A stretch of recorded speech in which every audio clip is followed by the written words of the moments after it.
ทักทายสบายดีเบิดสุกูทุกคนเนาะมาพบกันอีกเช่นเก่าเช่นเคยกับสองพานม่องค้นหากิน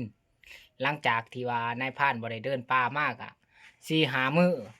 อนี่ก็มีโอกาสได้เดินทางร่วมกับนายพรานสบายหรือว่านายพรานกับผู้ที่ FC หลายๆคนฮู้คือมื้อนี้เพิ่นมาเยือนถิ่นนายพรานนะแต่บ่ฮู้ว่าสิเป็นจังไดเดินป่า2 คน จุดที่เฮาสิไปนี่คืนแรกคืออยู่ดงหมักอื้อพักอยู่ในดงหมักอื้อ2 คืนแล้วก็หลังจากนั้นก็พู้นแหละ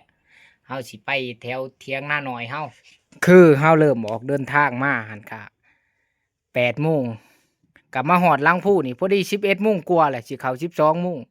ตอนนี้ก็กำลังพักผ่อนหลังจากพักผ่อนเช้ามีเหือมีแห้งแล้วก็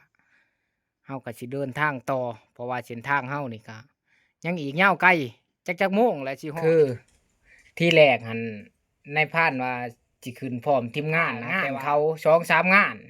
ทีมงานขึ้นไป2-3 มื้อแหละเพิ่นก็คือยังอีกบ่ดนเพิ่นก็สิลงแหละนายพรานก็เลยชวนนายพรานสบาย